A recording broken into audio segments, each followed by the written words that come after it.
ओम नमः शिवाय साथियों, मैं प्रदीप सिंह, फाउंडर ऑफ अनंत विजय सेवा संस्थान। साथियों, आज आपको मैं श्रीमद् भागवत गीता का अध्याय 5 कर्म योग का श्लोक नंबर 6 का संस्कृत और हिंदी वाचन करके सुनाऊंगा।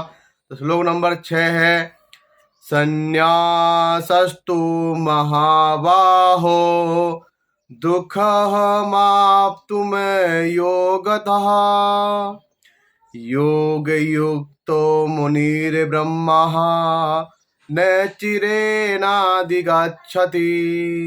इसका हिंदी अनुवाद है, भक्ति में लगे बिना केवल समस्त कर्मों का परित्याग करने से कोई सुखी नहीं बन सकता, परंतु भक्ति में लगा हुआ विचारवान व्यक्ति शीघ्र ही परमेश्वर को प्राप्त कर लेता है। तात्पर्य है, सन्यासी दो प्रकार के होते हैं। मायावादी सन्यासी सांख्य दर्शन के अध्ययन में लगे रहते हैं तथा वैष्णव सन्यासी वेदांत सूत्रों के यथार्थ भाष्य भागवत दर्शन के अध्ययन में लगे रहते हैं। मायावादी सन्यासी भी वेदांत सूत्रों का अध्ययन करते हैं, किंतु वे शंकराचार्य द्वारा प्रणीत शारीरिक भाष्य का उपयोग करते हैं।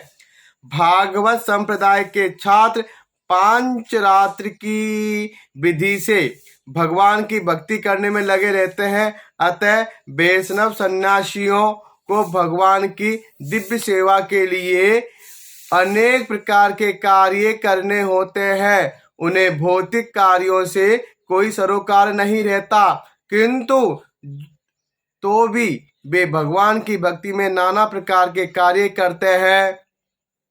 किंतु मायावादी सन्यासी जो सांख्य तथा वेदांत के अध्ययन एवं चिंतन में लगे रहते हैं, वे भगवान की दिव्य भक्ति का आनंद नहीं उठा पाते, क्योंकि उनका अध्ययन अत्यंत जटिल हो जाता है। अतः वे कभी कभी ब्रह्म चिंतन से ऊबकर समुचित बोध के बिना ही भागवत की शरण ग्रहण करते हैं। फल स्वरूप श्रीमद् भागवत का भी अध्ययन उनके लिए कष्टकर होता है। मायावादी सन्यासियों का शुष्क चिंतन तथा कृत्रिम साधनों से निर्विशेष विवेचना उनके लिए व्यर्थ होती है। भक्ति में लगे हुए वैष्णव सन्यासी अपने दिव्य कर्मों को करते हुए प्रसन्न रहते हैं और यह भी निश्चित रहता है कि वे भगवत धाम को प्राप्त होंगे।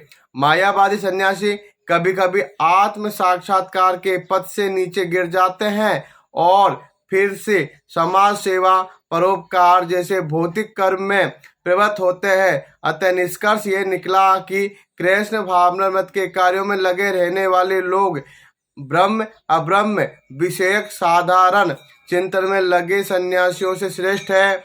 यद्यपि वे अनेक जन्मों के बाद कृष्ण भावना भावित हो जाते हैं। श्लोक नंबर 6 का संस्कृत और हिंदी वाचन यह है। कल फिर मिलेंगे श्लोक नंबर 7 के साथ। ओम नमः शिवाय साथियों, धन्यवाद।